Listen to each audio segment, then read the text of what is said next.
How's it, Bills Mafia? President of Built in Buffalo, Lance Nelson here. To my left, Mr. Akeem Richens, ARich, co-founder of Built in Buffalo. To my right, Benjamin Shoup. Day two, Bills training camp at St. John Fisher. It was a hot one, boy. I survived it. We got some interviews with a couple fans out there. Had a guy from South Carolina coming up to St. John Fisher for camp. It's amazing the fans and what happens here just to watch a team practice. What's up, Shoop?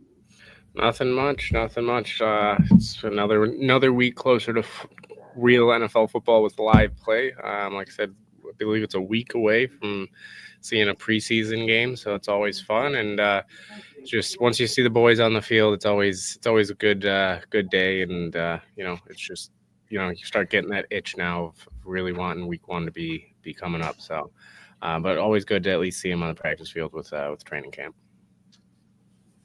Hey, Rich, what's good, man? How you feeling about first 2 days of camp and just in general? Getting excited for some Bills football here. I'm just excited that football is back. I'm just excited that we get to watch our team come back, even though it's helmets and shorts right now. But just to get that adrenaline flowing, to see our guys back on the field, to see the rookies on the field, to see James Cook on the field is elating to see, and I'm just excited to get back to football. For sure. Some guys that are going to be looking to get back to football. We got a couple injuries here for the Bills. Dawson Knox with a hammy. He's been out the first 2 days. Spencer Brown with his back acting up. Cedric Van Pran Granger, the calf. Laviska Chenault, lower leg strain. All have missed the first 2 days of camp with those injuries. We didn't really know much about them until yesterday when McDermott spoke before practice. And then during practice today, Epinesa had a right ankle / foot injury, unknown the severity or the actual injury itself. And Dorian Williams with a right calf injury. They both left practice. So, what do you guys think about these injuries? For me, I'm just going to say I love how it's kind of given other guys a little bit of a chance with Epinesa out. Now, guys like Michael Hoyt saw some reps. Javon Solomon, which I know Ben can speak to in a little bit, getting some reps there because of Epinesa's absence, maybe where he wouldn't have before. So on the injury front, just give quick thought, on any one or all of those guys. Akeem, you could start with us. I mean, it's you don't want to see guys go down. You don't want to see guys get injured, especially guys that supposed to play pivotal roles for your football team. Right? Dorian Williams, you have Dawson Knox, you have AJ Epinesa, who's been an impact rotational player for the Buffalo Bills this last couple of years. You don't want to see injuries happen, but when injuries do happen, you get to see guys step up and claim a role that we probably didn't see them claiming before. And I think this is allowing an opportunity for guys like Hawes, the tight end, to step up and play a role. The undrafted rookie who's come in and looked impressive. Now again, it's only shorts and shirts and helmets, no pads, and a lot of people could look like superstars without pads on. But it definitely gives guys an opportunity to show what they can do on the football field, and coaches are taking notice. Yeah, like you said, you obviously don't want to see injuries, but especially this early in camp, it's not the end of the world, and better to happen now than in 6 weeks, right? So, yeah, you get to see guys get out there on the field, and maybe even like a guy with Hawes get some early connection with Allen that he might not have gotten if Knox is there. Solomon was another guy like you mentioned, Lance, with being a guy that could get some reps, and the guy that I'm excited to see this year. Hopefully that he can make an impact on this team. So yeah, I'm just excited overall to see these younger guys get opportunity as well.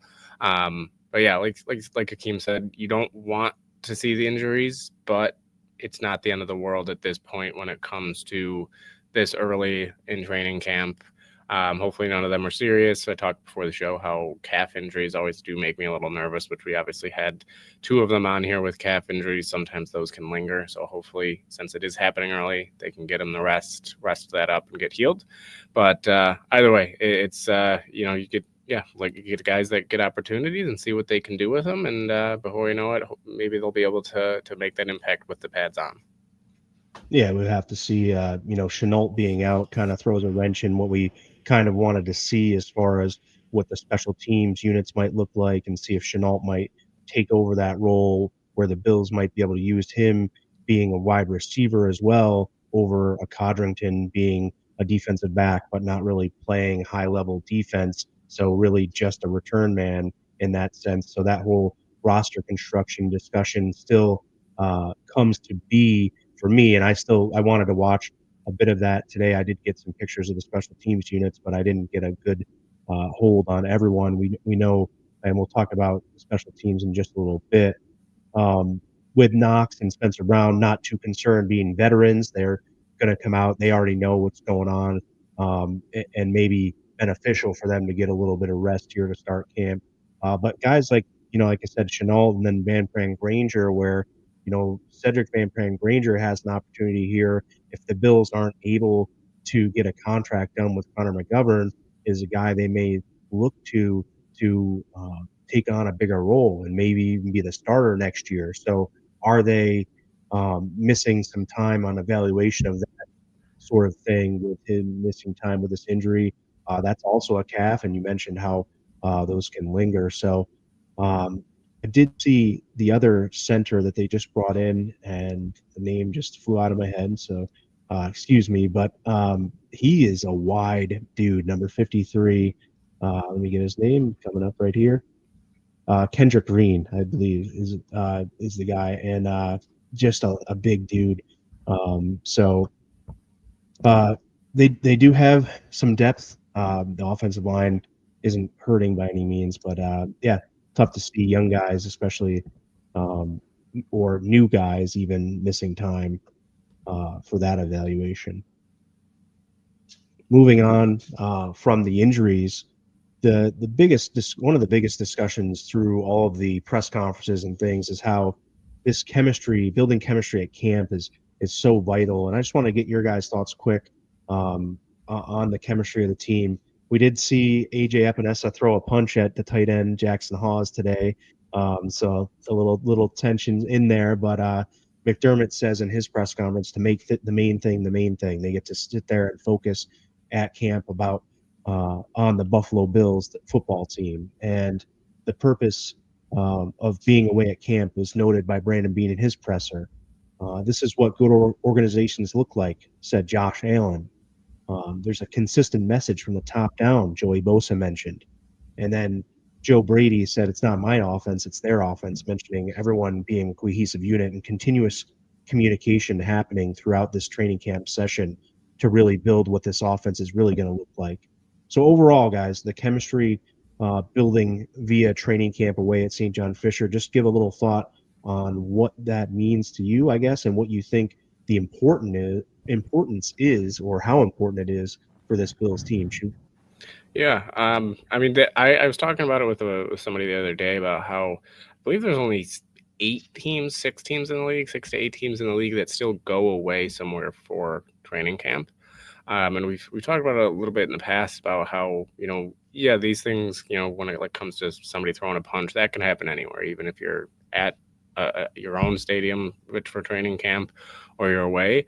But it's just good to get these guys familiar with each other. I know you even talked about, I heard Joey Bosa talking about, getting familiar with everybody and the rookies as well. I think it's huge when it comes to rookies, especially because you're then with your teammates the entire training camp. You're nonstop. Yeah, even when you're off the football field, but you're still with the football team and you're still with the guys learning and nonstop being able to build that chemistry that can be crucial, especially early in the year. You see some teams start out slow. I think that being away at camp with everybody can kind of help, get everybody on the same page. So yeah, I love that they still go there. I think it's massive for this team to be able to still do this and be able to kind of be all together and not be forced to, but kind of, just it's you're not going to be going out after practice. You're not just going home relaxing and with your family. You're with your second family, which is your team here in the Bills. So I love it. I think it's huge, and like I said, the rookies especially, I think it's massive for a lot of these rookies being able to come in and right away kind of get that continuity with everybody and potentially learn faster than maybe other rookies for teams that are not going away for practice. Yeah, Shoop, absolutely, absolutely. And when we talk about, the importance of training camp, we're talking about guys that, basically had some time off to be with their families, some time off to be with their loved ones. So it's good to get back as a cohesive unit and get in unison. And that's what training camp's for. What is training camp for?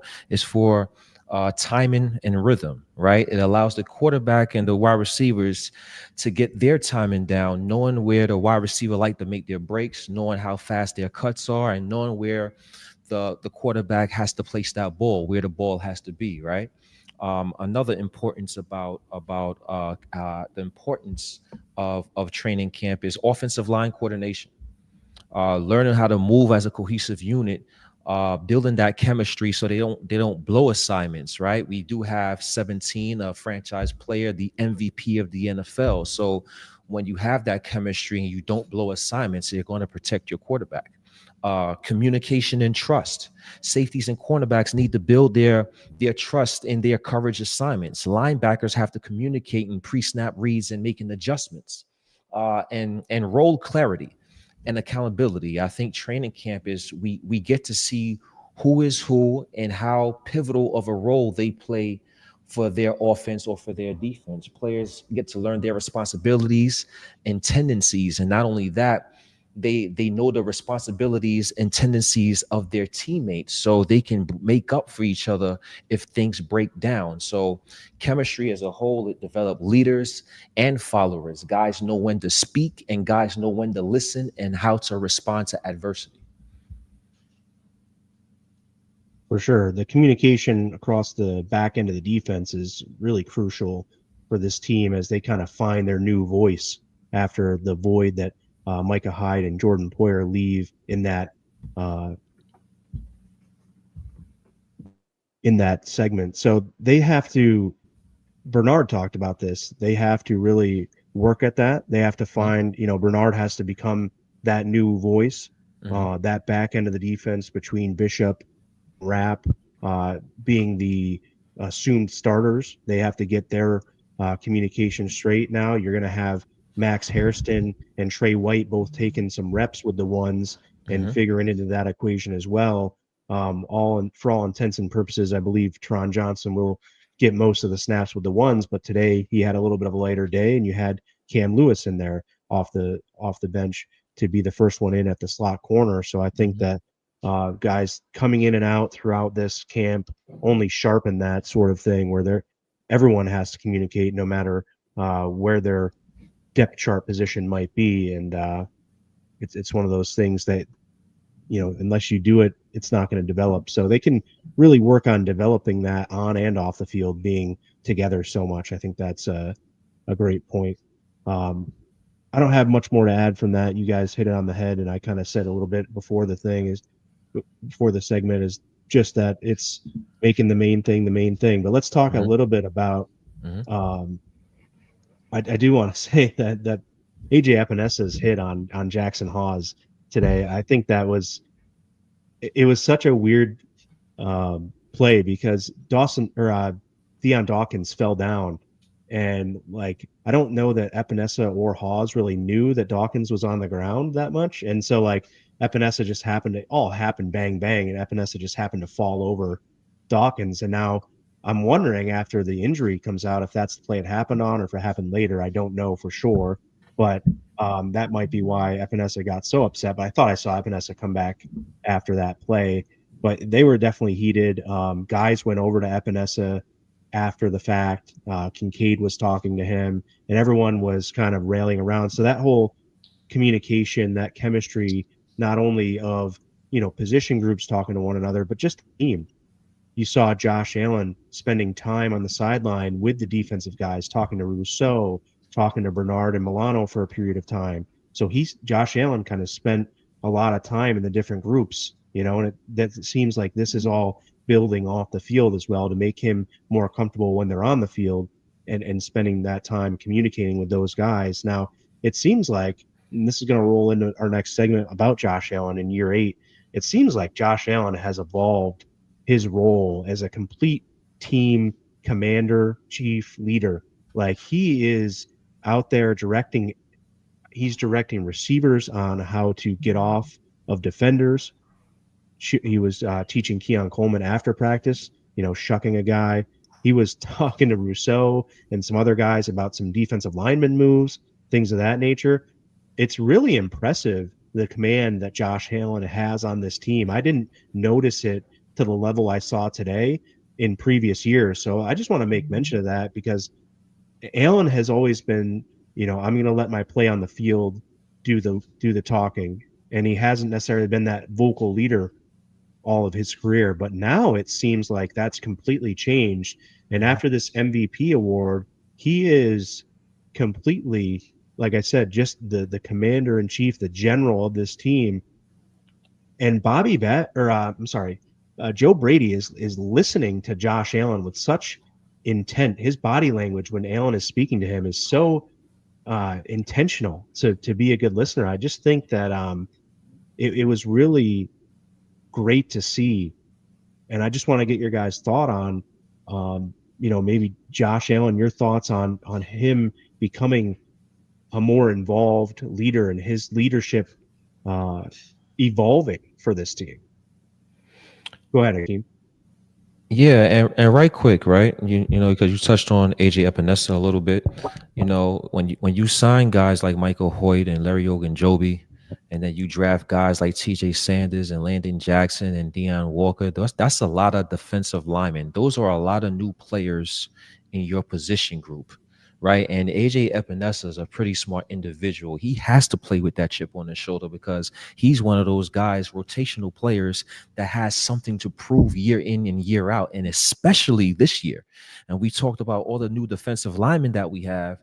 You never know what final decisions your coach may make. So, it's frustrating for him because he want to be as healthy as he can be so he can be explosive and continue to disrupt and do his part and hopefully make the Buffalo Bills roster. So, iron sharpens irons once again, and we hope AJ Epinesa is healthy, but I can definitely see some frustration, especially during your training camp wars. Now, shifting over to Josh Allen, he won his MVP.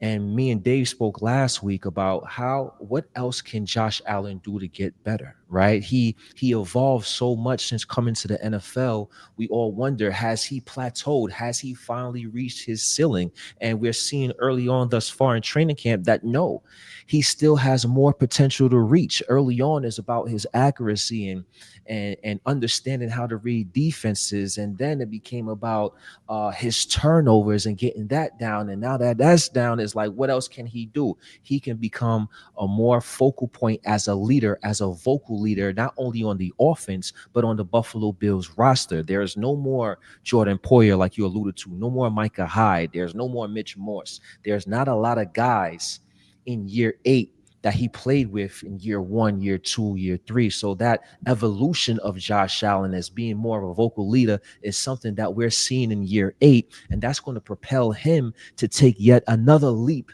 in his progression throughout his football career thus far. And it's so far, it's really exciting to see Josh Allen being that guy, and it's even more exciting to see a head coach listen to his player, right? And not be stuck and set in his own ways and say, hey, you're going to run the play like I want you to run the play, and you're going to do what I want you to do. He's being a listener as well as a commander of the offense and calling the plays. So you love to see that camaraderie and that chemistry between offensive coordinator and quarterback. And Josh Allen is yet again proven that he's able to take another leap in progression. And we're seeing that through his vocal point of view. Yeah, it seems like every off season there's something like you said that you notice that he has not just improved upon, but taken honestly as like something that he deep down wants, like knows he needs to, and as a MVP, like Kim said, it's like what else could you really continue to get better at? You just won MVP, you're number one quarterback in the league. You cut down on your turnovers. You've put it all together on the field, and now he's doing it in the leadership category of, yeah, he's always been a good leader. He's always been a fun guy to be around, but taking those steps to help not just his receivers or not just his running backs, but help everybody, whether it's rookies, veterans, returning new players, whatever it is. He's not shying away. He's making everybody feel welcome. He's making everybody feel at home, making everybody feel like they deserve to be on this team and deserve a chance to work with him or the coaches or whoever it is. So, and it can be one of those things where you look at as a player and you say, wow, like, am I going to get that elsewhere? Even some of these veterans might say the same thing. Like some quarterbacks do kind of keep low profile, worry about themselves, work on their game. Yeah, they'll work with their receivers on certain things with timing and everything like that. But how much do they show that they care about you, your play, your career, on, off the field, whatever it is? And you're seeing Josh really take that over, and he's going into year 8, and it's one of those things where you hear that and you're like, oh, like year 8, wow, it's already year 8 with him. And that actually just kind of reminded me of how I saw a tweet earlier this week, and I can't remember who it was from, about just how many guys are kind of reaching that 8, 9, 7 year in their career. And it's, you got Matt Milano going into year 9. You have Trey White in year 9, right? You have Deion Dawkins in year 9, Teron Johnson in year 8, Josh is year 8, Ed Oliver is going into year 7. So it's might be one of those things where you look at it and you're like, oh, it's year 8, we really got to get going. But it's also appreciate these guys and appreciate what we're being able to see on the field. And I think that's kind of going into Josh's mindset here of like, yeah, I'm going to appreciate every second of this, and I'm going to work with everybody and make as big of an impact on not just the Buffalo Bills' performance on the field, but everybody's career, everybody that's in this league, whether they're on the team or not, and it's or going to make the team or not going to make the team. So, it's been special to really see him evolve on the field, off the field, as a leader, as a quarterback. And hopefully this season, then it can get them to that final stage there, that lifting the Lombardi Trophy. So we'll see. But at the end of the day, it's something that we got to appreciate, having a quarterback like him and having an MVP that's willing to still know that I just won MVP, but I can still improve in other areas. Yeah, there's great intent with his instructions. I mean, he's visibly just, arms are moving. He is just really grinding at these guys about really specific items. So Palmer was working with him on some comeback routes that were about 12 to 15 yards deep, and just two different reps in a row. The first rep, Allen kind of threw it out to his right shoulder, and it was an incompletion. And then they talked about it, and they went back and ran it again, and Allen threw the ball before Palmer even turned around. Palmer did make the grab as he turned around, but Allen still went out there and he offered more instruction after that rep as well. So he's very emphatic, and that's really the thing. I saw even with the defenders that he was talking to on the sideline during the practice, he was very emphatic. He was, using his hands, using his arms, almost as, like I said with Keon, he was really showing Keon, you got to shove these guys at your break, or get them off you at the line, and different things like that. And then with the defense, he was talking about different moves of a defensive lineman. So Allen's really perfecting his craft in being intentional to get this team to be where they need to be at every position to get this Lombardi Trophy in Buffalo. So it's very much another level of leadership that, like I said, I hadn't seen from him in past years, being at camp every year that he's been with the team. I just haven't seen him ever be so emphatic, using his arms and hands and just speaking to so many different positions on the team, from the defensive line to the linebackers to the receivers. So you would obviously understand the receiver. He's telling them where they need to be when he's looking to deliver the ball. And that was his intent with his instruction to Palmer. But he also did that with Hamler as well after practice. So I'm super stoked. That was blown away. That was one of the biggest takeaways I had today from the training camp session, was that Josh Allen has become an MVP on the field, but his leadership is now grown to an MVP level as well, it seems. And he's really taking his intent of this football team, his command of this football team, and saying, all right, guys, I got you, but you got to have me when I need you let's go get this work in and do what we need to do to be Super Bowl champions. So I really think there's a great intent from Allen in that respect, and it's just really refreshing and nice to see. So um, Hmm. I James mean, Cook, go ahead. You want to comment more on Josh? Go for it. yeah, and I apologize. And like you said, and everything you said was spot on. And it it seems like it was many years ago that Brandon Bean had the press conference talking about and trying to convince the fan base and the media that players wanted to come to Buffalo, right? I remember that press conference when Brandon Bean was pleading to the media and he was showing his frustrations about players possibly not wanting to come. And he was like, players want to come to Buffalo. Players want to come here. And it seemed like he was trying to convince us.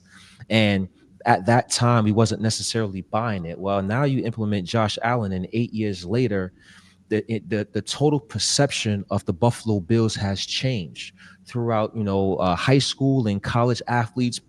Players want to come to Buffalo. NFL players, that's free agents, they want to come to Buffalo. College players getting drafted are excited to come and play for the Buffalo Bills, and that is because mainly because of our franchise quarterback Josh Allen. He's completely changed the perception of the organization over the course of 8 years. And James Cook, and we're gonna get into Cook in a minute, but just to that point, James Cook said one of the reasons he wants to be here long term is the QB. It was the first thing he said when talking about what makes you want to stay in Buffalo, the QB, and then he said the fans.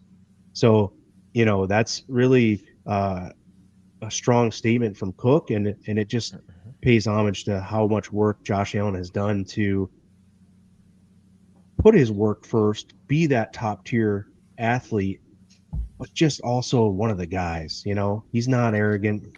He's still just one of the guys. He's still, making everyone feel like they're his brother and they're his friend. And that's such a huge component of this culture. And again, just to tie it in to the building chemistry at camp thing is just that's why Josh Allen loves doing this camp this way at St. John Fisher, because nobody else is distracted and they're zoned in, and he gets unfeathered access to each one of his teammates. And I think that's really important to him. And it shows that he's putting in the work on and off the field now uh, to build those relationships so that folks do want to stay or come back or join the team. So really good point, ARich.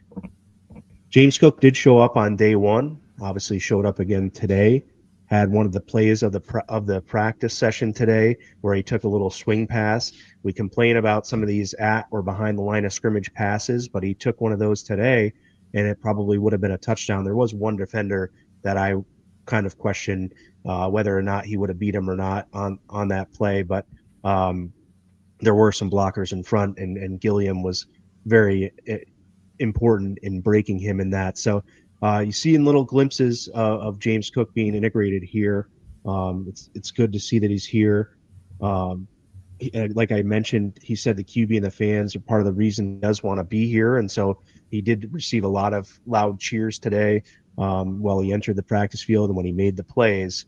Uh, so, guys, I guess just give a quick thought on James Cook showing up and what that maybe means to you, and then we're going to talk a little bit about um, what we think about next season after hearing some comments from both him and Brandon Bean. Shoot, go ahead and start with just what Cook's approach kind of means to you as far into the team. Yeah, I mean, I can't say I'm shocked by anything that was said by Cook or him showing up or anything like that, just because it's kind of what we expected. Brandon Bean reiterated it all off season.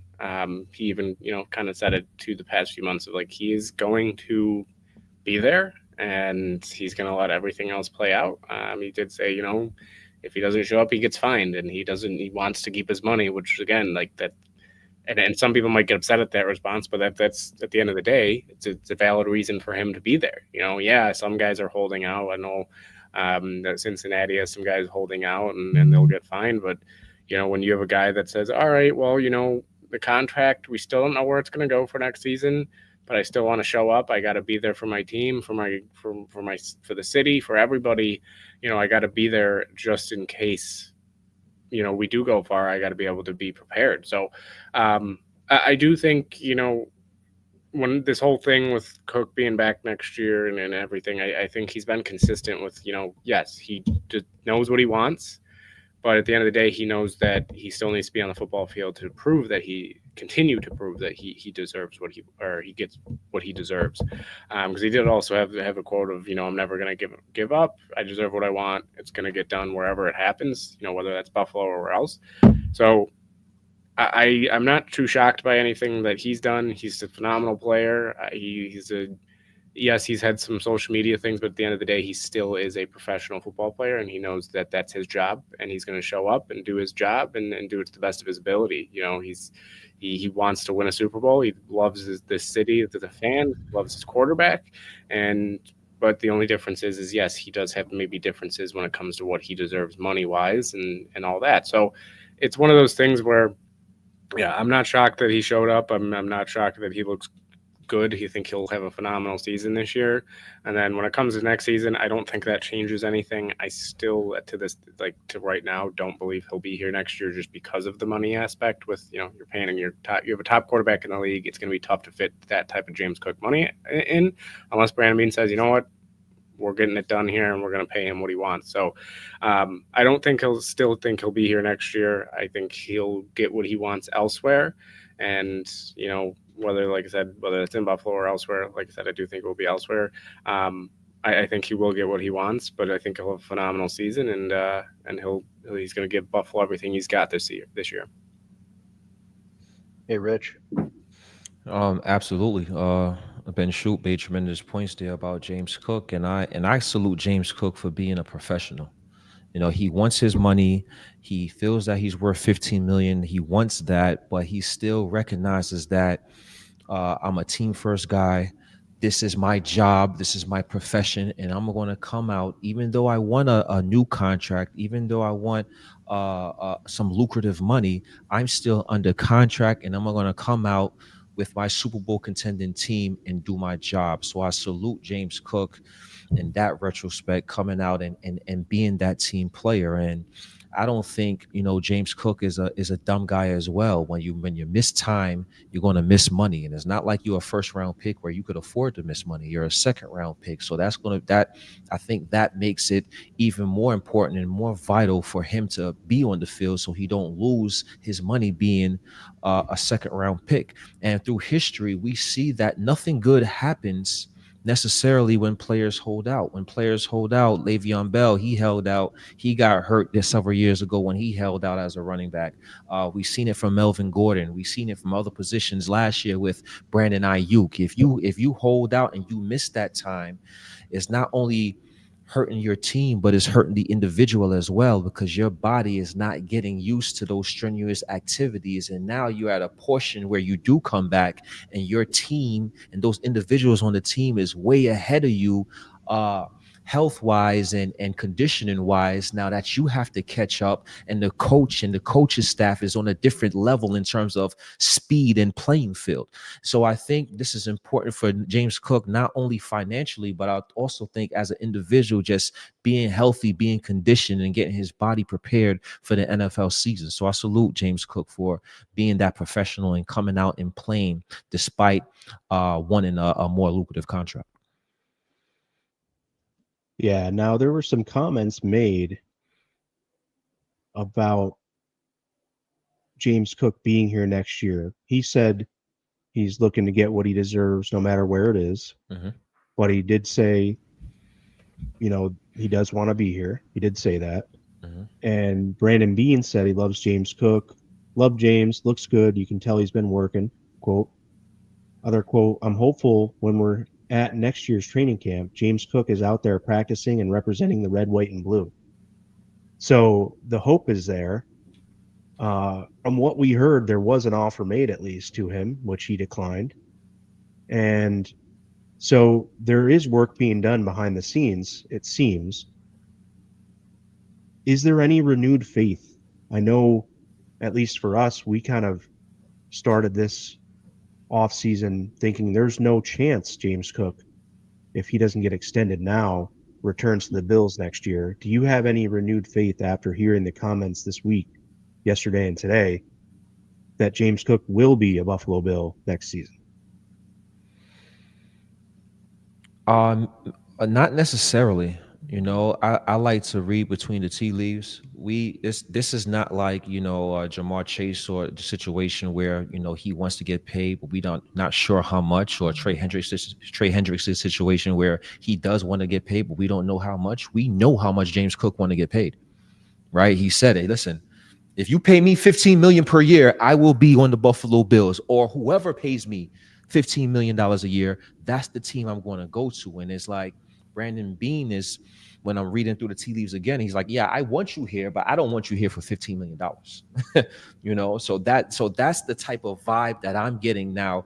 Can things change? Yes, but things may have to change through circumstance, right? Hey, James Cook, you done tested the market. Nobody's giving you $15 million. Let's circle back to the Buffalo Bills and now let's renegotiate the contract. Or, hey, James Cook, God forbid,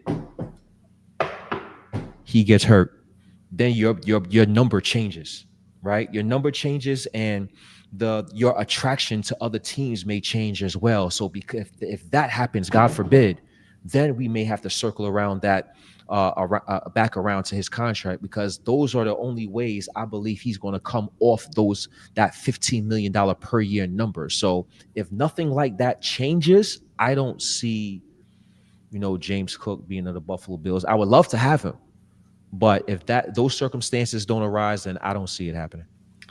Yeah, I'm with the game on that. Where it's just, I think both sides. Again, Cook would love to be here. Bean would love to have him, but like you said, he knows the number. We know the number. We know the number. Yeah, if they wanted to get it done, they'd get it. They would have had it done months ago. And yeah, things can change, but where do they rarely do, unless, yeah, like I said, unless it's a major injury, or if Cook has an unbelievable season where he blows last year out of the water and Beans changes his mind and says, oh, you know what, you've proved yourself, this is what I want. But who knows, even if Cook has an outstanding season, maybe he wants more at that point. But it is one of those things where I think both sides are trying to just right now be professional, do their jobs. Brandon Bean saying the right things, Cook saying the right things. Obviously, past few months, there's been things on social media, there's been rumors, there's been all this and that may not have looked as professional on both sides. But now I think they're at the point of like, you know what, let's just put it aside for right now. We'll talk about it maybe at the end of the season, maybe during the season. But right now, let's focus on this upcoming season, getting ready for that, getting ready for training camp, getting everything ready. So, and I think like they just don't want to create another distraction. And that was another thing I believe that was kind of said, was like Cook doesn't want this to be a distraction. No, Bean doesn't want this to be a distraction. They just want to go out there. They want to win football games, and they want to hoist a Lombardi Trophy at the end of the year, and then they'll worry about it after. So yeah, the comments have been made, and everything's kind of changed here and there when it comes to maybe how it's appeared to everybody. But I think maybe Cook got some info earlier this year about do this, it will help you. Might have backfired on him a little bit, maybe to his perception to the Bills fans or the NFL. But at the end of the day, maybe now it's like, okay, let's now get back to just doing this. His agents are saying, you know what? Let's just get to football. Just where you worry about football, we'll worry about everything else. Us and Bean will worry everything else off the field. Cook, James, you just worry about football for right now. So I don't think anything is going to change during this season. I think it will be tough for them to reach a point. And I do believe Brandon Bean in saying, yes, he wants James Cook here, and he wishes Cook could be back. But it's a tough thing because, even the third, I always comment here about third down opportunities. It's tough when he's not. Is he that full-time back, that three down back? He wasn't at Georgia, and here in the NFL, he's struggled with pass blocking at times. Are you going to pay a guy $15 million to, yes, he's a great with the football in his hands, but what about without the ball in your hands? That's the difference between some of these top-tier running backs, is you do see them being able to put up a pass block for their quarterback, which James at times has struggled with. We haven't seen it a ton recently because their third down back has been I almost just said Ray Davis. Oh my God, I'm blanking right now on his name. Either way, it's not been James Cook. So Ty when you have Johnson? Sorry. yes, Ty Johnson. Why couldn't I think of Ty Johnson? So Ty Johnson's been the third down back. So yeah, maybe they do give him more opportunities this year to say, hey, can you prove to be that three down back? So that's the big question is like, can you pay a guy $15 million? That are you that certain he can be a three down back? Because once you're paying a $15 million a year, you have to play him like a $15 million a year guy. You can't pay him $15 million and then only use him 60% of the snaps, right? You have to play him that 70-80% of the snaps and say, Well, this is our guy 60% would be an increase. Yeah, it would be. I Yeah. mean, Mhm. and where is he on offense when there's 3 minutes left in the AFC Championship game and you're driving to try to go take the lead in the most important drive of the season? He's on the bench. Mhm. That ain't worth 15 million. You got to be on the field there. And it's not his fault, maybe. Maybe that wasn't his decision, but And that's curious to me. he could be impactful in those situations, but it's just they went at that point. I think they just went with what they've been going with all season, which Ty Johnson's been their 3 minute guy, and maybe they do have regrets about it. And this year, maybe you see a change and you see Cook down the stretch there. So I know, Keem, you've been. I think he'll be Now, clamoring for that opportunity too. and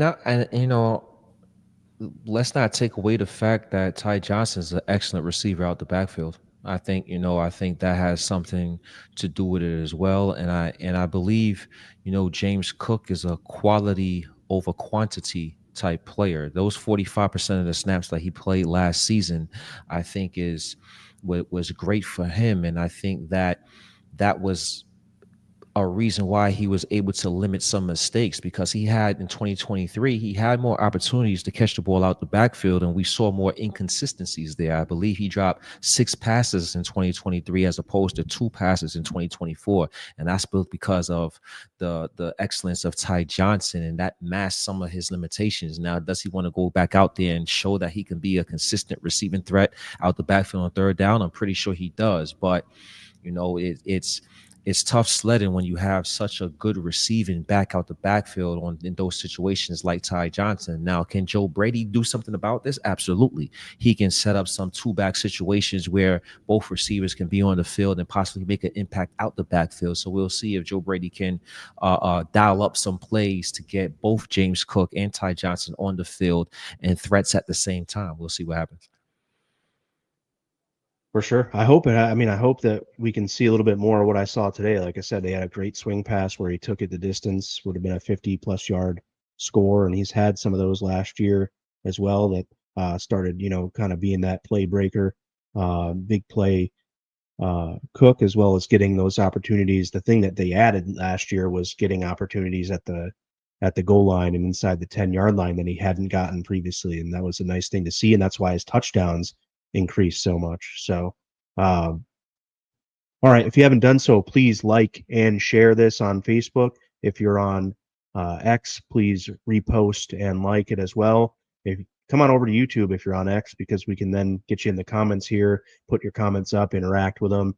And then when you're at YouTube, like and share that as well. Please subscribe to the Built in Buffalo YouTube channel so we can get this algorithm right and start growing that YouTube page. We got a great following on Facebook, Instagram, and X, and we're hoping that all of our followers can reciprocate that on YouTube as well. So head on over to the Built in Buffalo YouTube channel and like and share. We are presented by Monster Energy, the official energy partner of Built in Buffalo. And boy, it was a hot one at camp today, but here we are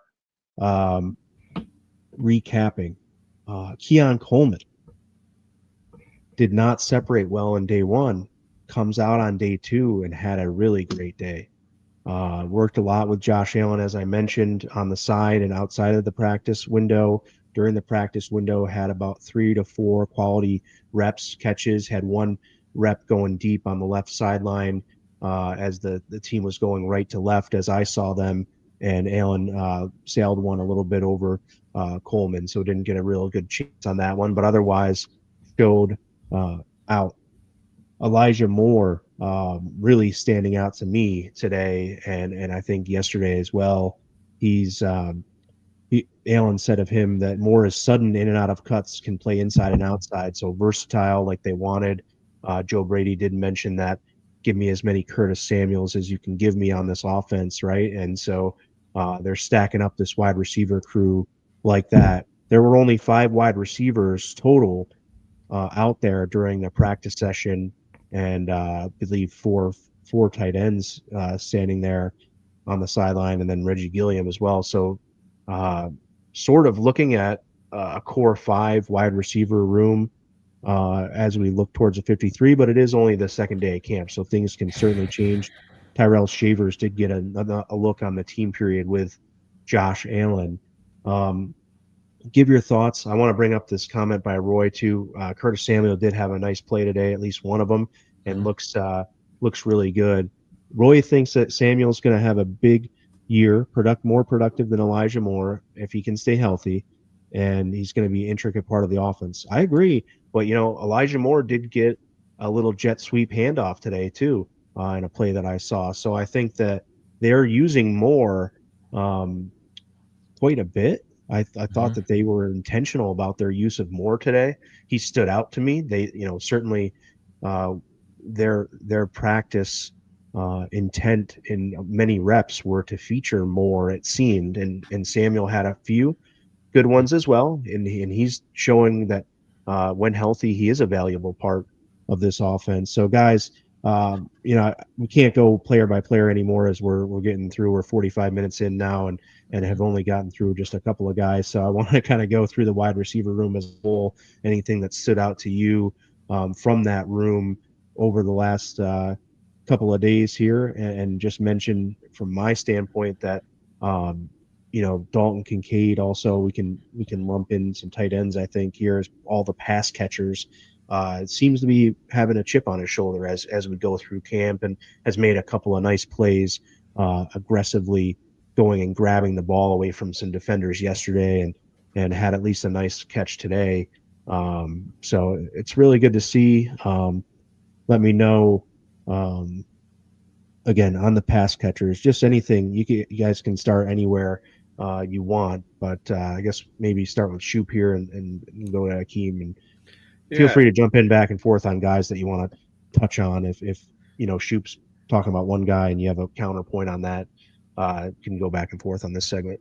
yeah. So, I mean, the pass catchers room, I think, who the top two dogs are in terms of targets this year. I think it will be Khalil Shakir, and I think it will be Dalton Kincaid. We've talked about Kincaid before about he had 90 something targets in his rookie as a rookie. He had, I believe, 80 or 75 or something like that in the second year when he was hurt for some games, so he missed games.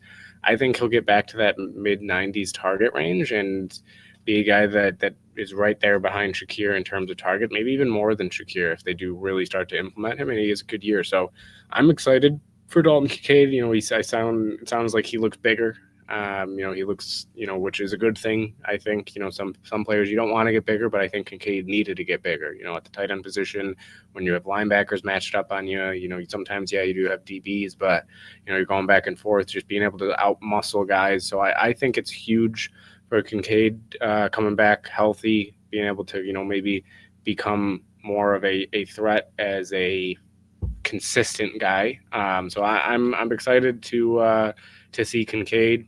Coleman, I'm just curious if they'll use him differently than last year. I not completely, but I think they'll still use him as that downfield threat. But I'm wondering if they try to get the ball into his hands earlier so he can get some yards after the catch, because that is one thing he did show that last year is that he can, when he has the ball in his hands, he can make plays after the catch. So That's what they were working on too. Just not to cut you off, just to let you know. I mean, it was that quick release, get that in cutting route, that slant pattern, and get the ball in your hands with your momentum moving up the field. yeah, and we already know that he can go up and get the ball, but I think you saw flashes of being able to be a rack receiver there, and I think Rats that on rats on rats. should that should be a aspect of his game that the Bills should look to utilize more. So I think you could see him maybe getting some shorter passes, see what he can do with the ball in his hands in general. So I'm excited to see those two the most. And then when it comes to the Moore and Samuel kind of conversation, I think they'll be similar in their stats this year. I think they'll try to utilize both of them, and I don't think one of them will be way ahead of the other. I think they'll both be in that similar area. Maybe Moore is used a little bit differently, and he gets some more chances, maybe with quick jet passes. But I do think Samuel is another guy that can do. They're two guys that can do a lot of the same things, right? When it comes to just get the ball in their hands, they can get open, and I think Samuel will have a bounce back here. But I don't have massive expectations for either of them, just because they have that everybody and mentality. So I don't think one of them over the other will really show out, because I think there's just so many guys that they're going to look to get the ball to, and they'll just be nice, very nice complement pieces to this team, and guys that Allen can rely upon to get open, get yards after the catch as well, and just make plays for him. So yeah, I'm excited to kind of just see how they set this pass catching room up. But I do think Kincaid, I'm really excited to see this year. I know a lot of people were kind of bummed about his last year, just because he had a pretty good rookie year for a tight end.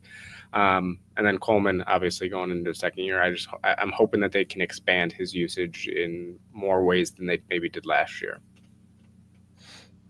And yeah, absolutely. And speaking on Keon Coleman, I believe in order for him to be successful, they have to make him a positionless receiver. If you try to keep him out there stuck on a boundary, then we might be in for a disappointment. I think he will excel with being on the outside, being on the inside, catching these short passes, being a rack guy, rack receiver, uh, excelling on blocking. I think he could have a little Mac Hollins in him. I think he could expand on Mac Hollins' role from last year and be that guy that can do some dirty work, that can block. And I think he has to be more of a positionless receiver. I think all our receivers can play inside or outside. There's going to have to be times where Khalil Shakir might have to play the boundary, and Coleman play the wide receiver. So I think as long as Joe Brady does a good job of keeping these guys interchangeable, I think Keon Coleman can definitely have success. I love Eli Moore. I think he's a dynamic, explosive receiver who also can play inside and outside. I think he can do a multitude of things, and I think he can definitely be a threat. Now that he has Josh Allen as his quarterback, he's somebody that I think defense is going to have to account for when he's on the football field. So I'm excited to see his usage and how Joe Brady implements him in the offense. So I'm not going to talk too much about Khalil Shakir. He got his role kind of defined. We know who he is and what he can be and what he's going to bring to the table. I'm excited to see Joshua Palmer. I know Josh Allen spoke about him being one of the best route runners I believe he's seen or he's played with. And I don't know if that was a shot at Stephon Diggs. I know he didn't say he was the best receiver he's played with, but to have that type of praise on a guy like Joshua Palmer, who's been there a couple of months with the start of training camp, is definitely nice to hear. And I think him being a route technician, the way he's able to have his quick feet and separate from defenders, I believe that can be a component that Joshua Allen can definitely utilize and go to more often than not. So it's possible that Dawson Kincaid, I think that's an excellent selection by Ben Shoop, that he can be the second leading receiver, possibly behind Khalil Shakir. But I definitely want to look out for Joshua Palmer and what he can do on the outside as well. I think, no disrespect to Justin Herbert, but I think Josh Allen is on a different stratosphere, and I think he brought out career years from John Brown and Stephon Diggs and a number of other guys, and I think he could possibly do the same thing for Joshua Palmer. So I'm excited to see him there as well. And it's going to Jalen be a Virgil. tough lineup to before we get into those guys behind the top five. The how hard to stop is that going to be with whether it's a 3 wide with Kincaid and Cook, or whether it's a 4 wide with either Kincaid or Cook, or a 5 wide set with all of them. That's really tough. You can't possibly key in on one person, and if they do, they're going to key in on Shakir. Go for it, because you're not going to hold Palmer, Samuel, and Moore if you're talking a 5 wide set, and you have, or even if you have the 4 wide with the tight end or the back, you're not going to be able to hold the other 4 if you're targeting just Shakir.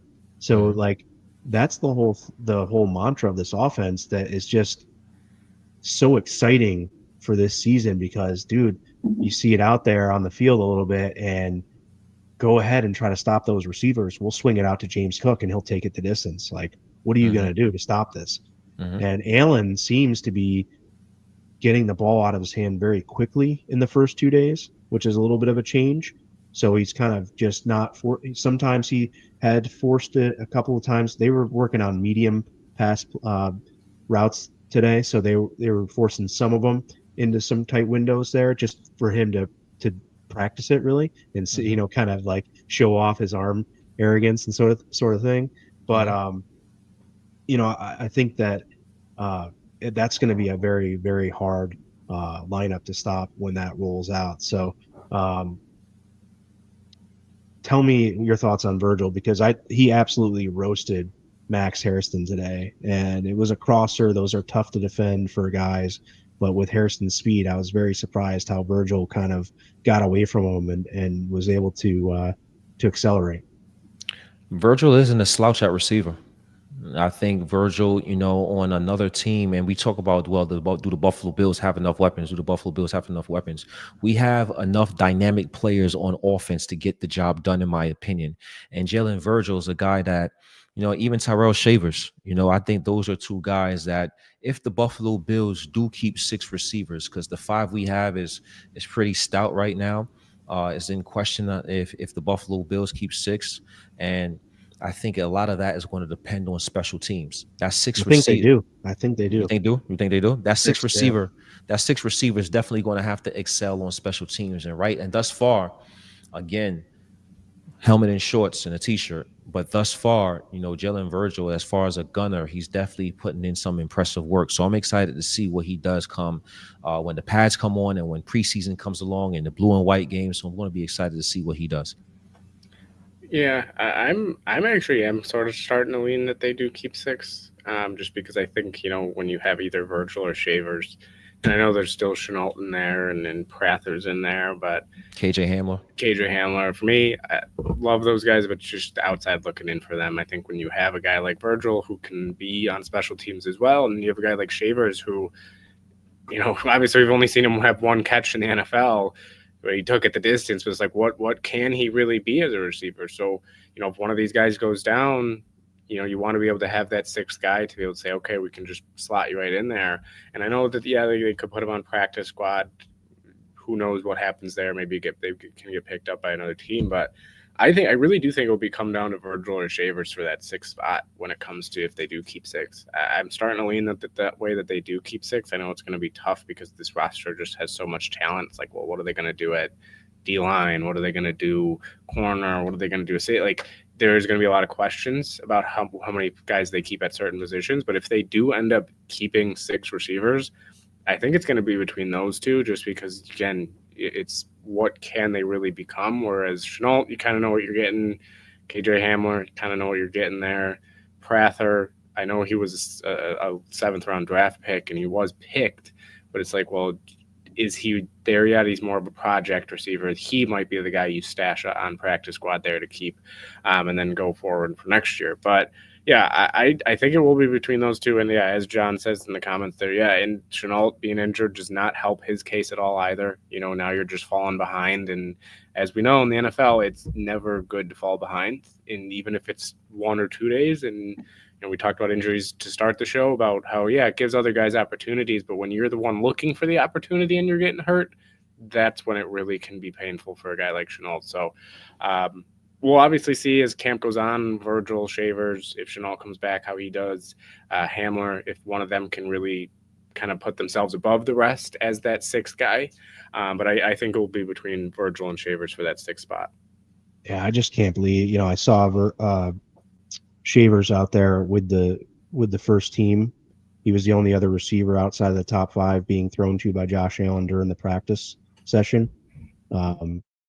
I would say he was on the field with Josh Allen. He didn't throw to him, but during the 7-on-7s and sort of that sort of thing, Allen only threw to the top 5 basically. So I do, man, for special teams reasons. And look, it seems as though Brandon Codrington, the DB, is going to get the look again at returner, and I just I really hope that's more because Chenault is hurt. And I'm not saying Chenault has to be the guy. I just want there to be someone who can return and play something. So even Ray Davis or Ty Johnson, who are out there on the kick return unit, can one of those guys be, can Ray Davis just return kicks and be a running back? We know he can be a good running back, but he doesn't get all that many reps at running back. He's getting what, 7 to 10 reps a game as basically the third running back in, because Ty Johnson's got the third down responsibilities. Cook's been Cooks plays a ton, so like, or plays the other part, and so Ray Davis getting 7 to 10, maybe 12 opportunities a game. There's no reason he couldn't also return kickoffs, especially if the Bills aren't receiving the ball all that much. Hopefully, so with the defense they have. So yeah, for that reason, I do hope that the Bills do keep 6 receivers, and we have for that sixth spot, we do have some good ones to choose from because Hamler is still decent. Virgil has shown out, and Shavers, is just such an interesting prospect. I hope he can come to fruition, so to speak, on this team. But it's a tough path to the field. All right, what do you guys think? Should we talk a little bit of defense now? Moving on, do you have anything more? Went an hour or so on just injury updates and offense. We'll try to close out the show with a little bit of defense here, and go through the first thing I think to talk about is the defensive backs during the first 2 days. Benford during day one was definitely showing up big. He locked guys down on every every rep. I think he had 9 or so reps the first day. Today he kind of had a lighter day. He played for a few team drills, but didn't really do a lot of individuals. And I didn't really see him do too much today. I don't think he got taken advantage of, and I don't think that that he really had a big role in today's practice. Yeah, when it comes to Benford, I mean, man, he still to me is massively underrated around the NFL. It is kind of a shame to see it because I think, he got paid, he got solidified. He is this team's number one corner going down the road in the future. He is still very young for a guy who has already kind of proven himself. I believe he's still 24, if not freshly 25. So when you have a guy that's still young and not even hitting the prime of his career, or at least on average, he has not hit the prime of his career. It's like I'm excited to see who's lined up next to him, and I know we'll talk about that in a minute here. But it makes that job a little bit easier for everybody else on the defense when you have a guy like Christian Benford that's just gonna majority of the time lock down his opponent. Yeah, he'll get deep here or there. It just happens. Being a corner is, to me, probably the second hardest position in sports. Maybe behind quarterback, or not in sports, in football, behind quarterback. But yeah, it's amazing to have a guy like this, and it seems like this year, and everybody knows that he's very good. But it just seems like he is a guy that is going to continue to get better, and people are even more excited for him this year, just even already in day two of camp, of saying, hey, like, this guy's already showing out lockdown coverage on top of everything. And it's just a pleasure. It's going to be a pleasure to watch him this season, and kind of been awesome to see him grow from being a late round pick to number one corner for years to come. Yeah, absolutely. And part of the reason he's underrated. I mean, the Buffalo Bills we're still in Buffalo, right? We seen a tweet or a post come out. They named the top 10 players in New York, and Josh Allen wasn't even on the top 10 list. And I'm like, does he not play in New York? So they don't really count Buffalo. So it's still a thing, right? Even though players and everybody recognizes who we are by now. Benford is a 6th-round pick, right? And then he comes from Villanova. Villanova is a basketball town, basketball school. So it's a lot of things that's possibly going against why Christian Benford is as underrated as he is. But you're absolutely right. He is one of the best cornerbacks, bar none, in this NFL. And I believe that, Sean McDermott and the Bills coaching staff, they recognize who is who. They know who is who. And Christian Benford, he had a light practice because he's one of those guys that we know who he is, and he's going to be on that pitch count. We spoke about Teron Johnson earlier in the show about him not getting as many reps as he did in day one. He's going to be a guy he is one of the best, if not the best, in my opinion, slot corner in the NFL. So it's not too much they have to prove, but they still have to stay sharp. And I believe those guys are going to be on the proven commodities are the ones that's going to practice, but be on the pitch count as well. And Christian Benford he's earned the right to be one of those guys. Yeah, for sure. Kathy Hochul actually discussed on One Bills Live today, carving out the Meadowlands so that there are all three New York teams in New York State, kind of redistributing the state line, as probably tongue in cheek as she said that. But it was funny. They did discuss the New York teams thing on One Bills Live today, and Kathy Hochul was at Bills training camp and did some really cool things with AED and different things around saving people's lives, and did some things with the kids uh, for Prime 585 today. So really cool that she did all that today. But Benford is a bona fide stud on this defense, and who's going to play next to him is between probably Trey White and Max Hairston. I did not like what I saw from Dane Jackson at all today, to be honest with you. Didn't really see much from him. Looked like more of the same that we wanted to move on from previously. And Trey White made a nice play on Elijah Moore yesterday. Was solid today. I didn't see anything overly stand out from him, but was solid, still taking first team reps. Hairston kind of almost picked off Mitch Trubisky yesterday. Did have one caught in front of him from Kincaid yesterday as well, and then today got torched by Virgil, as I said. Look, he's a rookie. He's going to take his lumps here. He's going to welcome to the NFL, right? So we expect that. So then at safety we had Cole Bishop and Taylor Rapp taking the one reps. Saw Hancock playing safety today versus slot corner, so potential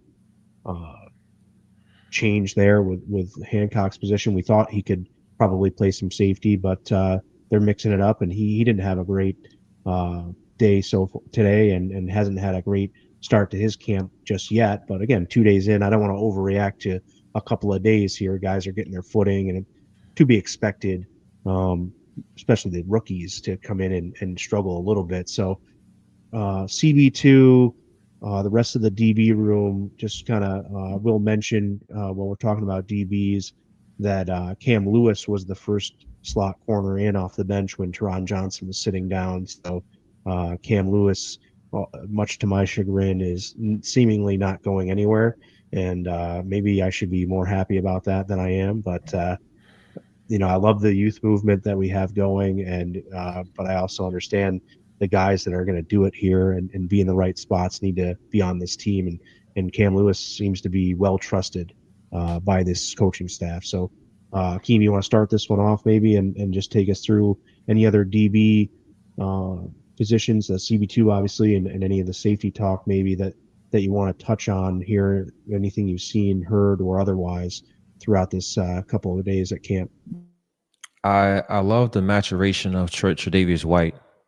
He's a guy who I believe he's going to, and if not, then great. If Maxwell Harrison can be the starter day one, that would be great. That would be phenomenal. He has more potential. He has the higher upside. But I like the mentorship that I see from Tre'Davious White when he's talking with the rookie, when he's conversing with the rookie, when Maxwell Harrison subs out and they give each other a high five or a low five. You see the mentorship there. So I really like to see that coming from Tre'Davious White, a player who's been in the league, who's excelled, who's been a Pro Bowler, who's been an All Pro player. He's a guy that it would be a great example to take some tutelage from. I'm mad he had the injuries that he had. That probably regressed his career some, but Tre'Davious White, being 2 years removed from significant injuries, I think he's going to come in a system that he knows well in the Sean McDermott, Bobby Babbage defense, and he's going to make some plays and he's going to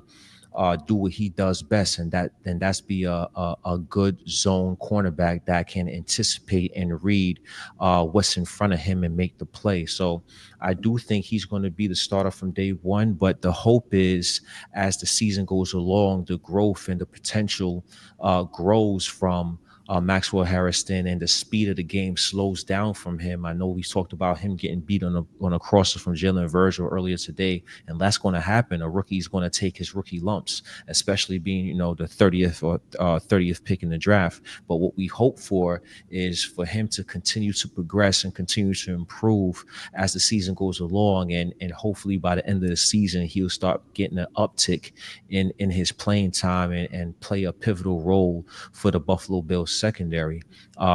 It was great to see Cole Bishop and Taylor Rapp out there as the starting safeties in the initial portion of camp, right? Cole Bishop was a guy who I think was slow in anticipation last year. I think he let a couple of balls deep, trying to peek back in the backfield and cheating, so to speak, a little bit. And Bobby Babbage spoke about him earlier this year and the growth that he's seen in voluntary workouts. So for him to come out and be with the starters, we see the vision that the Buffalo Bills have for him. Okay, safety is an important position in the Buffalo Bills defense. And last year you were slowed down by injury and you had to come along, and it was a slow year. But this year you have an off season, you have a year under your belt. So we expect you to take the reins and have that leap in progression. And thus far, we seen that him being with the starting safeties as opposed to a DeMar Hamlin. So that was good to see as well. And you spoke about Cam Lewis. Cam Lewis is that guy who's just a professional, and I think he is that Swiss Army knife in the defense. He could play a little slot corner, he could play a little safety, and he plays special teams real well. So I think he's a key rotational piece for the Buffalo Bills. Jordan Hancock, I seen getting some reps at safety. So it's still early for him. I would like to see what happens with him there. And even Dorian Strong, I would like to see what happens with the late round draft picks for the cornerbacks for the Buffalo Bills. Because as we all know, the Buffalo Bills do a great job on hitting on late round draft picks, starting with a Teron Johnson. And we had Cyron Neal, who was a 5th round pick, who signed the 2nd contract. We got Christian Benford, who's a 6th round pick and now on a lucrative extension. So can one of these guys, in Jordan Hancock or Dorian Strong, keep that ball rolling and finding another significant piece in the backfield as a late round pick? So I'm going to be excited to see what those guys continue to do as training camp goes along. But thus far, so far, so good regarding the safeties. We'll see what happens when the pass come on. Yeah, it sounds like Strong's going to carve out a role on special teams, potentially, if nothing else, as a DB. So and again, that's another sort of strike that I have against Brad keeping Codrington just as a returner, because we just need spots for guys that can really play pivotal roles, and the returners got to be figured out by one of the guys we keep elsewhere. The only rebuttal, my bad, before shoot go, the only rebuttal I would have to that with Brandon Cogburn, he only plays that one position, but he plays that one position rather well. He was 4th last year in the NFL in punt return yards and 7th overall in total return yards. So when you among the league leaders, it's up to how the special teams coach view that. Does he view that as, can you place anybody back there? And if you have everything aligned up front, kind of like an offensive line, the players can get yards? Or does Brandon Cogburn have this special ability where he can excel on special teams and he warrants a spot because he does it so well? So we're going to see what happens there as well. Yeah, I would say it doesn't warrant a spot, but I think I've made my point now, and everyone Major knows rant how about I feel him. about.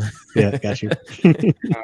Yeah, I think I'm going to start with the DBs. I think Akeem, you nailed, ARich, you nailed everything right there that you said when it comes to just down the line with everything. I mean, first, Trey White, yeah, I agree with you. I think he's going to be this week one starter. I just think, especially when you look at DBs, rookies, second year, it's such a jump going from college football to the NFL for any player, but especially for DBs, man. Like, the speed and just the size and the strength of these guys at the NFL level is just that much better. And that's something that, yeah, it's at every position you have to worry about that, but it's just cornered. Like I said earlier, I think it's the second hardest position in football, arguably the hardest.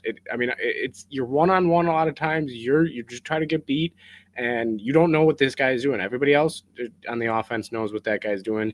You have not a clue what this guy is going to do in front of you. So it does, yeah, it's going to take, Hairston a little bit to get going. It took Bishop a little bit to get going. After his injury, he started to play a little bit better. You knew they drafted Bishop. A part of the reason you knew they drafted Bishop was because of his leadership. You're starting to hear about it already, about him taking control, being a leader on the defensive side in year two, and hopefully his game then and his play level can reach up to that as well, so that he can continue to not just be a leader, but be a leader also by performing well. So yeah, corner. I think Hairston, he'll develop as the season goes on. You don't have to rush him in. You have a great mentor in Trey White who can hold the reins down for you for right now. Second year off the injury, it takes these guys, especially for as major of injuries as Trey White has had, it does take time. And I know some people say, well, oh, he's fully healthy last year. He was fully healthy in terms of he can play on the football field, but I don't think he was fully healthy of he feels fully comfortable. He's ready to go. He's back to where he was. And yeah, he'll probably never get back to where he was just because the level of play that he was at was that great. And when you have major injuries, it's hard to get back there. But I think he can still be a very good corner in this league when it comes to, especially if he's in the right scheme and he fit in this scheme before. And I think he can do it again. So I really don't have too many worries at corner when it comes to everything. I'm going to be interested to see how they handle Cam Lewis and Marcus Ingram and Dorian Strong and even Hamlin in the secondary and just the amount of guys that you have. Hancock back there. Like, you have so many guys that's like, okay, how many are they going to keep there? Who's going to be out? Cam Lewis was a guy that a few weeks ago I said, I don't know what it's going to look like because they're bringing in guys, rookies in. Is he going to be able to hold down his role? As of right now, it looks like he will be able to. So they have so many guys that I think you can plug in if somebody goes down, whatever it is. So I'm really excited for this DB room. I mean, especially it's night and day from last year for me. And yeah, Rasul Douglas was very solid cornerback, had to kind of a down year last year compared to what we've seen. But I don't think they'll lose a step when it comes to cornerback too. And I think they've gotten better at safety. You bring them back Rapp. You're going into year two with Bishop. And depth wise, it's like night and day when it comes to depth. I mean, when you're looking at the playoff game against Kansas City, obviously we saw what happened with Kyrie Elam when he was forced to come in.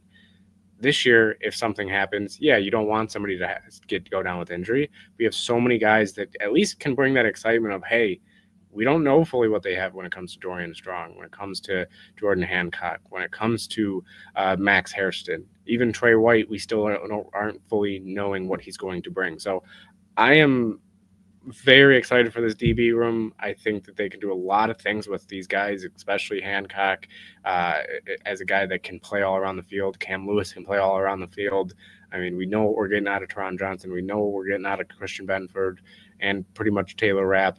But everybody else, it's to me, it's only up from what we've seen. And I don't think the floor is very low for this team, this DB room. I think it's a pretty good floor, but the ceiling, man, I think it can be through the roof with some of these guys.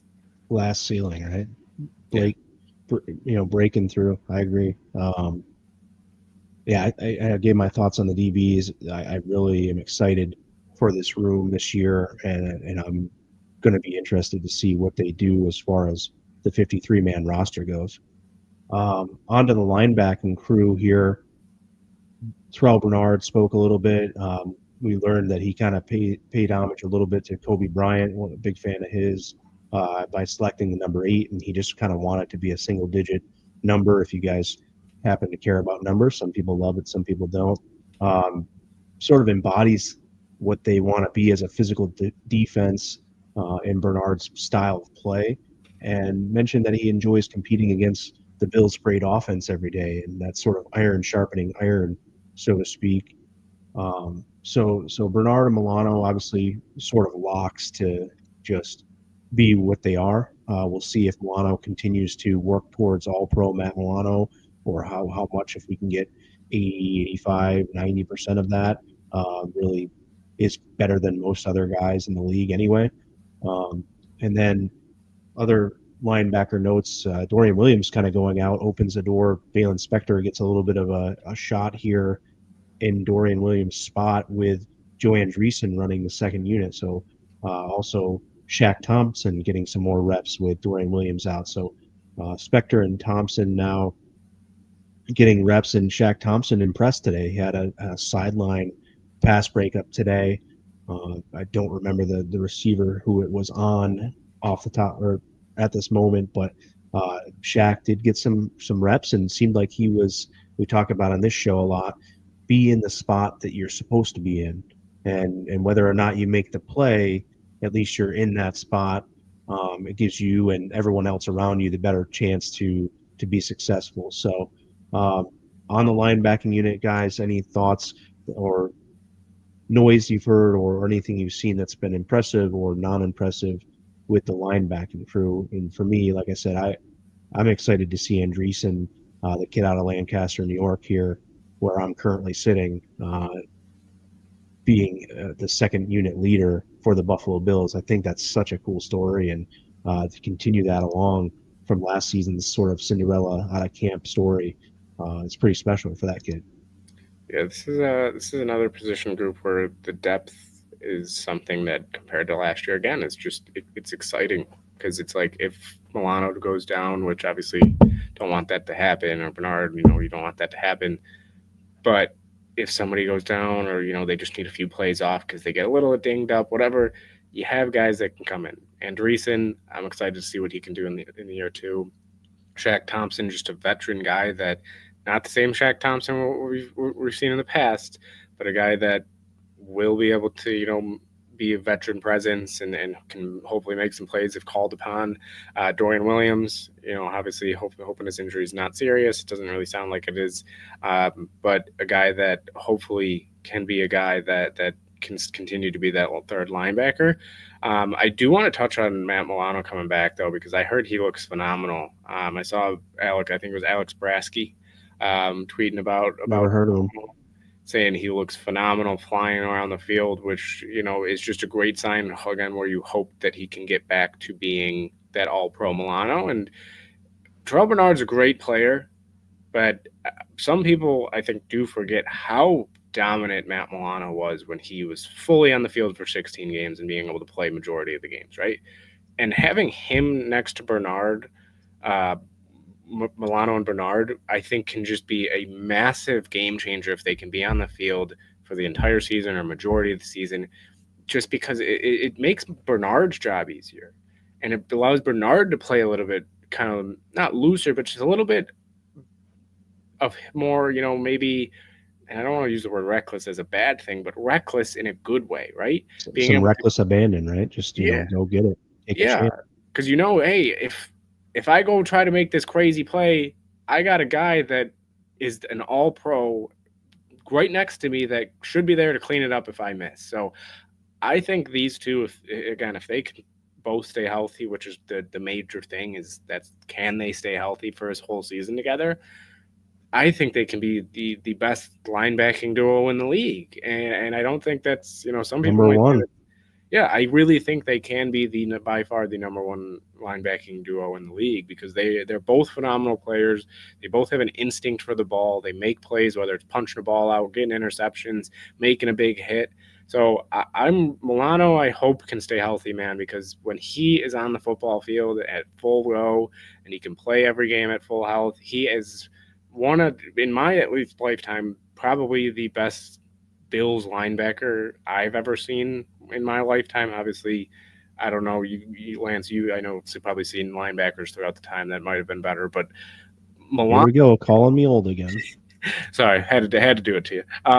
But Milano, I mean, he's a freak of nature, man. He can cover. He can cover against the run.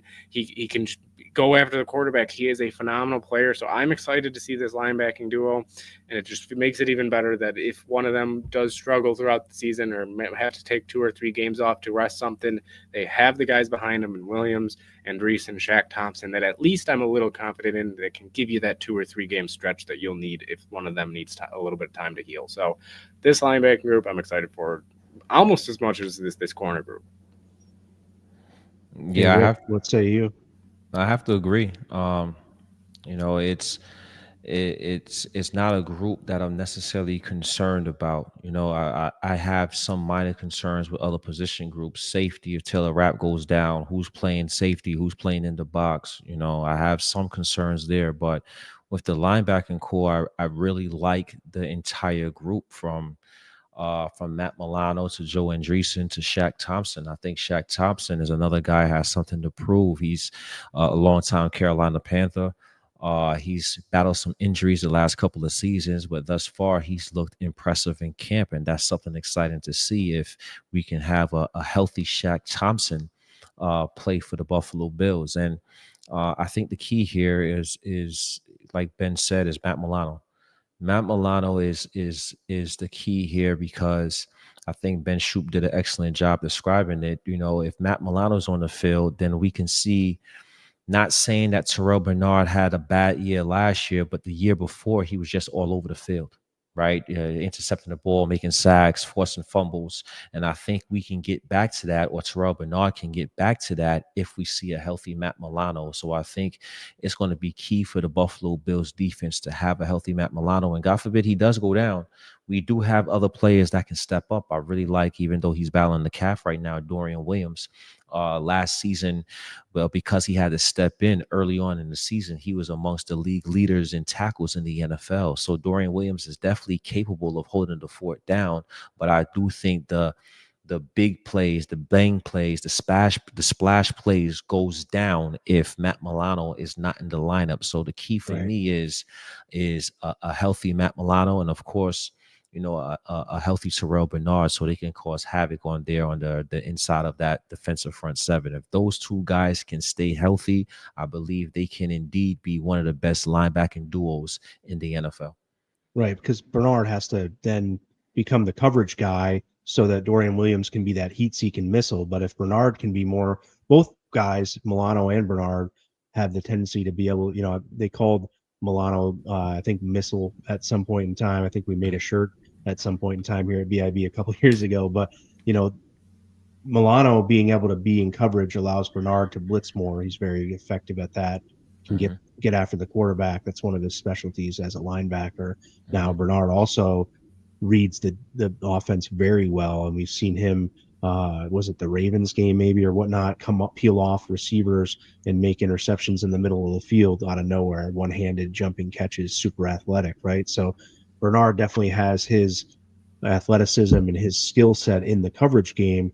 But if he can be a downhill player, blitzing, getting after the quarterback, just improves this defense so much more. And having a good Milano behind him to fill that void in coverage is something that will make this defense even better in this year if we can see that. It also allows Bobby Babbitt and Sean McDermott to do whatever they want. Like you said, Lance, they both can do everything. And if you just have one of them, it's still nice because they're both amazing players. But when you have both of them, man, like, what are you as an offense? You're saying, oh, well, we're not saying, oh, we're just not going to go after Bernard. We're going to go after the other linebacker. We're going to go after Dorian Williams in coverage. Well, now it's like, it was the same scenario when you had Hyde and Poyer, right? They played off each other so well. They could disguise things so well. They could be so multiple in what they wanted to do. Now we have that on our second level with the linebacking crew. And you can even say, like, if you're the Bills, well, we'll bring Bernard on a blitz, or bring Milano on a blitz, or we'll keep both of them in coverage, bring Teron Johnson on a blitz from the side and go there. Like, just it opens up what you can do as a defense. And or Benford on a blitz, or Benford, whoever you want. Like, you can bring anybody you want, and you can bring all of them. And you can bring every DB possible and say, we're just going to drop those two. It's like you can do so much, and I mean, Sean McDermott is probably begging for both of them to stay healthy for a long time because it's just when you have both of them at full strength, it's I think it like yeah, it's just gets it gets you excited, man, and it gets you one of those things where it's like obviously you have Josh Allen on this team, you have great players all over the field, but I do think it's an underrated part of this team that around the NFL people forget of like, hey, if these two can stay healthy, they can propel this defense to being like the number one defense in the league. I mean, they were already good against the run last year when it came to overall running, right? I believe they were fourth in the league in rushing yards. You fix up the secondary a little bit from last year, and now you get your two linebackers back, and it's like, well, what are you going to do here? And it makes it easier on the corners as well. For a guy like Max Harrison coming in as rookie, for Trey White coming in, again, not the same player that he once was, but a guy that, relearning the system again, already knows a lot of it, but easing him into, hey, I can go be aggressive. I can play my aggressive style at DB there. And I think everybody on the football field, whether it's the D-line, linebackers, anything like or corners, anything that it makes their job easier to have both these guys on the football field, and I really hope that they can stay healthy. For sure. Now, we didn't really go over any of the linemen yet, and I'm not going to say too much about it. Y'all can say what you feel, but without pads on, I'm just not going to try to evaluate any linemen. I'll say Deion Walker is a giant human being. I mentioned, Kendrick Green stood out as a wide human being on the offensive line, but Deion Walker certainly in person sort of dwarfs some of these folks that are also large human beings on the Bills' defensive line. You also, have Greg Rousseau, obviously, who's a mammoth human being, and basically across the line, those guys are fairly large. With that, though, there are talks about how TJ Sanders has looked and flashed so far in the first couple of days. The rookie there, South Carolina. Dwayne Carter had a good day one. I didn't necessarily notice too much about him. Again, I didn't watch the linemen all that much. I did see Hoyt get to the quarterback very quickly on a few reps as he was in with Epinesa out, but I just don't put a bunch of stock into it without pads on. None of these guys are really going hard as hard as they could in these reps without pads on the offensive and defensive line. So yeah, the get-offs are good. You can see how large they are as human beings. You could see the rotation. I'll mention that Epinesa was out. It was Greg Rousseau, Daquan Jones, Ed Oliver, and AJ Epinesa at first, and then it was Hoyt, Carter, Ogunjobi, and Solomon the next wave through that I saw. So those were the rotations there on the D line, and I didn't see a lot of Sanders today. I didn't catch him a lot, but again, I wasn't watching a ton of the linemen play because I really wanted to see areas like the defensive backs and the wide receivers where there's going to be some hard decisions for the Buffalo Bills when it comes time to make this roster. The line on both sides of the ball is fairly well set. There's not any real position battles. There's your ninth offensive lineman, I think, or eighth offensive lineman, whatever that last offensive lineman you're going to keep is. There's maybe a battle for that one where Will Clapp was there last year and is no longer here.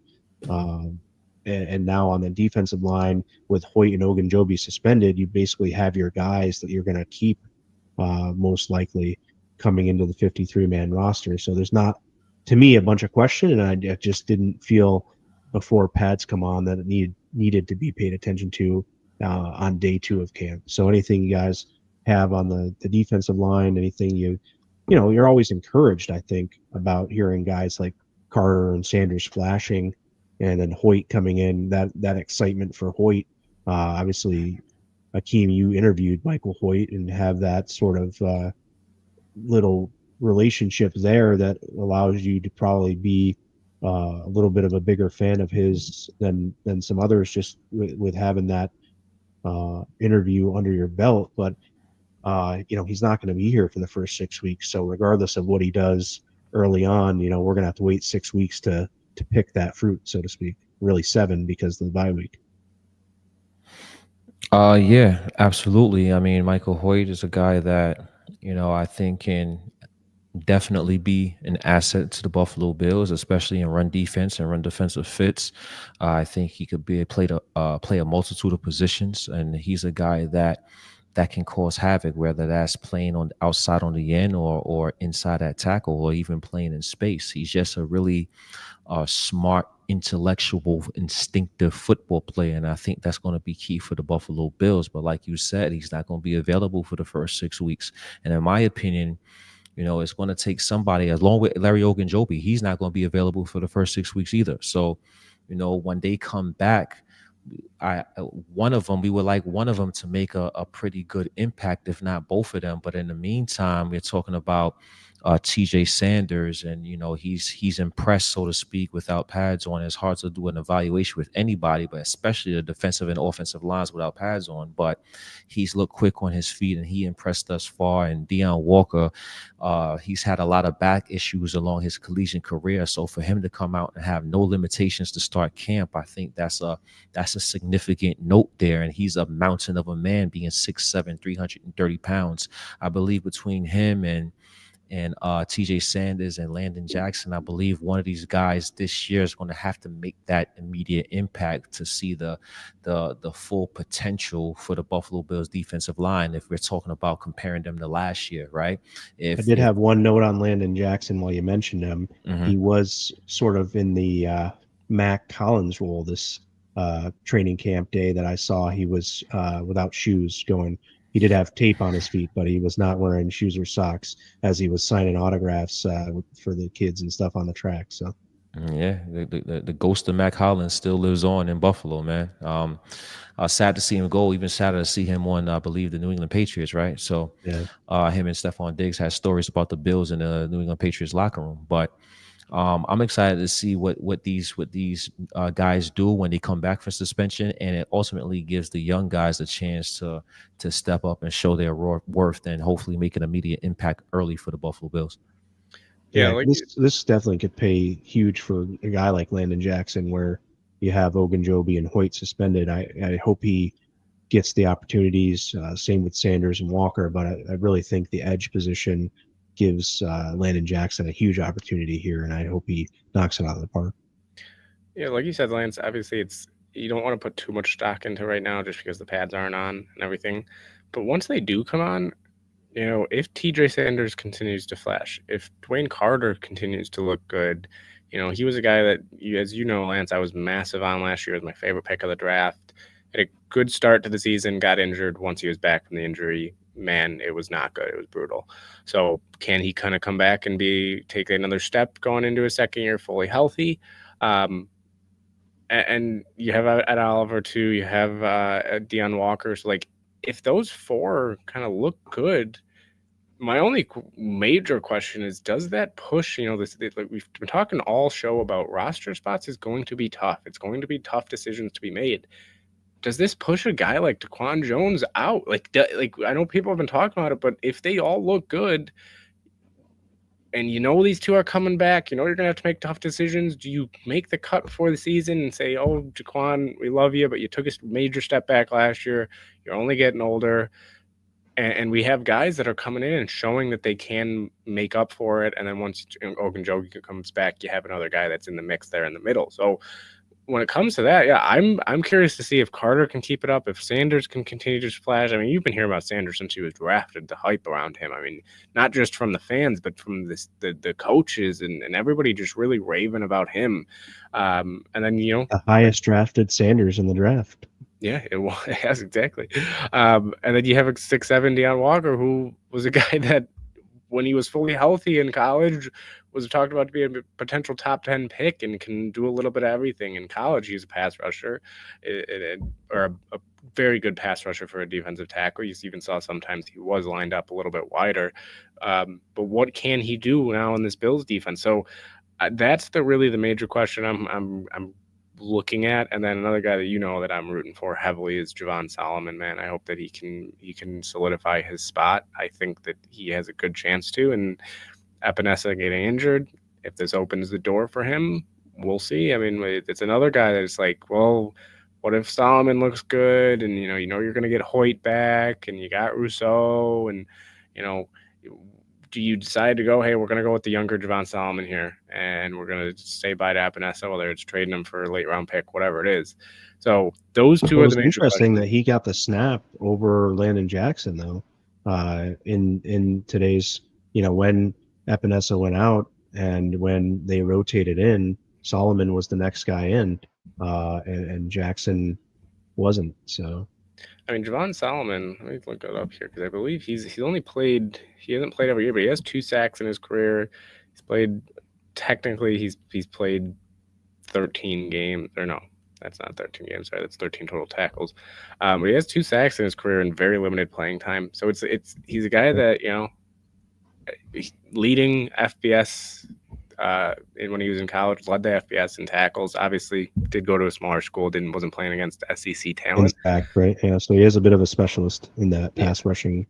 Yeah, Von Miller raved about him last year. So those are the two questions that I guess right now, like I said, we're not going to get majorly into D-line just because you want to wait till the pads are on. But once the pads come on, those are the two things that I'm going to be heavily looking for. And those young players, can they step up and say, nah, this is my spot, this is my team, or it's my spot on the team, and I'm ready to take over this position here. And sorry to Daquan Jones or AJ Epinesa, we know what you're going to bring, and Daquan Jones, you're only getting older. So, like, they're going to force Brandon Beane to make tough decisions. I mean, this whole roster is, as we've kind of been saying the whole show, but can they really make it tough on him and have to make some tough cuts?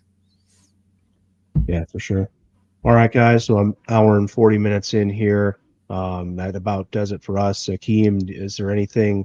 First of all, thank you for taking time to join us tonight. We greatly appreciate your presence here with us on the Triple Coverage podcast, and always appreciate everything that you do for us here in this brand. Is there anything else that you have that you want to cover or say before we start wrapping up here?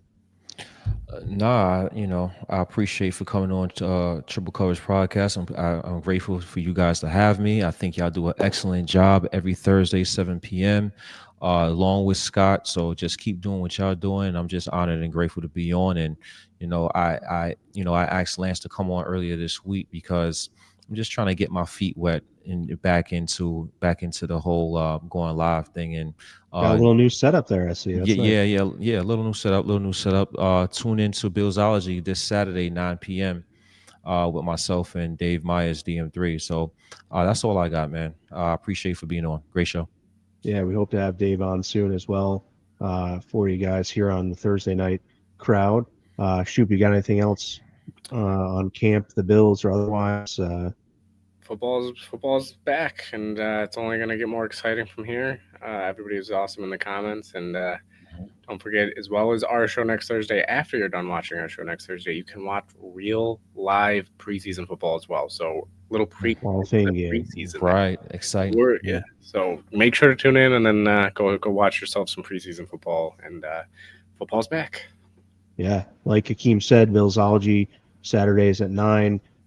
T was on at 2 p.m. today, and every Thursday at 2 p.m. T does a great job with content here for Built in Buffalo. We also have our Sabres guys over there, 2 goalies, 1 mic. Thank you, Mark. My wife got me this shirt, so she'll be glad to hear that y'all like it. I wore it to camp today, so if you see it on Hard Knocks, that was me. But so, again, thank you to Built in Buffalo, obviously, for this platform. Monster Energy, the official energy partner of Built in Buffalo. Go out there, like, share, and subscribe to the Built in Buffalo social media pages, especially YouTube, please. And thank you if you're listening on audio. Thanks for sticking with us there as well. And we'll be back next Thursday at 7 o'clock with some more news and analysis of what's going on with the Bills training camp. So that'll do it for us. We got a week to go till the blue and red scrimmage, even at the Highmark Stadium here as we enter the farewell season. So looking forward to all that. And with that said, go Bills. Go Bills. Go Bills.